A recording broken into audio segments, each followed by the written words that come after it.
علیکم۔ سورہ بقرہ کا ترجمہ چل رہا تھا، دوسرا سپارہ ہے سیکل کا، ہمارا ترجمہ یہاں تک ہو گیا تھا۔ یا آخر میں یہ وَأَنفِقُوا فِي سَبِيلِ اللَّهِ، اور خرچ کرو اللہ کے راستے میں، اور مت تم ڈالو اپنے ہاتھوں کو ہلاکت کی طرف، اور نیکی کرو یا احسان کرو، بے شک اللہ تعالیٰ پسند فرماتا ہے احسان کرنے والوں کو۔ یہاں تک ہمارا ہو گیا تھا، ٹھیک ہے۔ وَأَتِمُّ الْحَجَّ وَالْعُمْرَةَ لِلَّهِ، اور مکمل کرو، پورا کرو حج کو اور عمرے کو اللہ تعالیٰ کے لیے۔ بس اگر روک دے جاؤ تم تو جو میسر آئے قربانی سے، یعنی کہ پھر قربانی آپ کر لیں۔ وَلَا تَحْلِقُوا، اور مت تم حلق کرواؤ، وہ جو سر کے پورے بال کٹوا دیتے ہیں حلق کہتے ہیں، اپنے سروں کو، اور مت تم حلق کراؤ اپنے سروں کو یہاں تک کہ پہنچ جائے قربانی۔ ہدی کہتے ہیں ایسی قربانی کو جو حج پہ کی جاتی ہے نا، تو اس کو ہدی کہتے ہیں۔ یہاں تک کہ پہنچ جائے قربانی اپنی مانے اپنی حلال ہونے کی جگہ پہ، ٹھیک ہے۔ اور مت تم حلق کرواؤ اپنے سروں کا یہاں تک کہ پہنچ جائے قربانی اپنی حلال ہونے کی جگہ۔ بس جو ہے تم میں سے بیمار یا تکلیف ہے اس کے سر پہ، تکلیف کا مطلب یا تو کوئی سر پہ زخم وغیرہ ہے، یا پھر جوئیں وغیرہ ہو جاتی ہیں، یا کوئی سی بھی پریشانی ہے سر پہ نا، تو فدیہ دے دیں۔ فدیہ کیسے؟ روزے سے، او صدقاتن، یا خیرات سے، او نسکن، یا پھر قربانی سے، بس جب امن میں ہو، ٹھیک ہے۔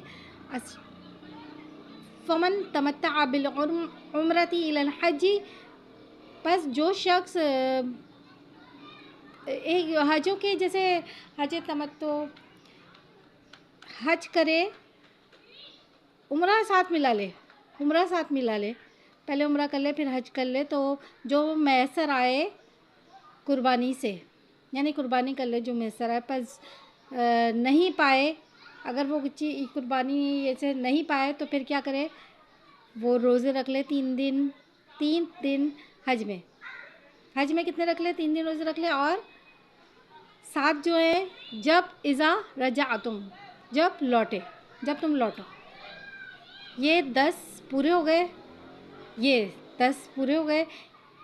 اس شخص کے لیے کہ نہیں ہے اس کا اہل حاضر مسجد الحرام کی طرف، یعنی ان کا کوئی رشتہ دار وہاں پر نہیں رہ سکتے وہ، تو اس کے لیے کہ 3 روزے تو وہیں رکھ لے، اور باقی ساتھ جو ہے گھر آ کے رکھ لے۔ یہ اس کے لیے جس کا اہل حاضر نہیں ہے مسجد الحرام کی طرف۔ اور ڈرو اللہ تعالیٰ سے، اور جان لو بے شک اللہ تعالیٰ کیا چیز ہے؟ سخت عذاب دینے والا ہے۔ حج کے مہینے معلوم ہے، اب حج کے مہینے تو ایک ہی ہوتا ہے نا، لیکن یہ پہلے سے بھی احرام باندھ سکتے ہیں، تو شوال سے پہلے واللہ علم جیسے صحیح نہیں ہے، شوال سے پہلے نہیں مانے ہیں، لیکن حج سے پہلے چلے جاتے ہیں لوگ کافی حد تک، اس لیے کہنا ہے حج کے مہینے معلوم ہے، پس جو یعنی پس جس پر فرض ہو جائے ان پر، یعنی جس پر فرض ہو جائے حج، نہیں مباشرت کرے اور نہ بے پردگی کرے، اور نہ کیا کرے، جیسے نافرمانی کہتے ہیں، یہ بے حجابی، اور نہ نافرمانی، اور نہ جھگڑا کرے حج میں، یہ چیزیں منع ہو جاتی ہیں۔ جب وہ حج کی نیت وغیرہ کر لیتا ہے تو یہ ساری چیزیں کیا ہو جاتی ہیں؟ یہ منع ہو جاتی ہیں۔ اچھا، حج میں اور جو کرو کوئی نیکی، جانتا ہے اس کو اللہ تعالیٰ، وہ مانے اس کو جانتا ہے، اس کو اللہ تعالیٰ، اور زیادہ راہ،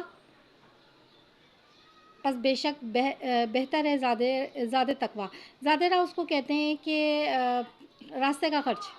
حج کا اتنا خرچ کہ واپسی میں بھی پورا ہو جائے، واپسی میں بھی یعنی گھر آ کے بھی کوئی پریشانی، کوئی مشکل نہیں ہو، اور زیادہ راہ پس بے شک بہتر ہے زیادہ تقویٰ۔ واتقونی یا اولی الالباب، اور ڈرو اے عقل والوں، نہیں تم پر کوئی گناہ یہ کہ تم تلاش کرو، نہیں تم پر کوئی گناہ یہ کہ تم تلاش کرو فضل اپنے رب کی طرف سے۔ یہ کچھ تجارت وغیرہ کے بارے میں ہے، کیونکہ وہاں پر زیادہ رات چاہیے ہوتا ہے، تو یہ اس کے بارے میں نہیں تم پر کوئی گناہ، یہ کہ تم تلاش کرو فضل اپنے رب کا، بس جب تم لوٹو عرفات سے تو یاد کر لیا کرو اللہ کو، یعنی ذکر کر لیا کرو اللہ کا، یعنی مشعر الحرام کے پاس اور یاد کرو اس کو جیسا کہ سکھایا تم کو، یعنی اس کے علاوہ اپنی طرف سے یاد نہیں کرے، اپنی طرف سے ذکر نہیں کرے، جو جس کا بولا ہے تو اس طرح کے مناسک جو سکھا دیے نا ویسے یاد کرنا ہے آپ کو، کہیں 2 نمازیں پڑھنی ہے، کہیں 1 پڑھنی ہے، کہیں رکنا ہے، یہ مناسک حج کے سکھا دیے نا آپ کو، تو اس طرح سے یاد کریں کہ جو سکھایا ہے تم کو، اور اگر تھے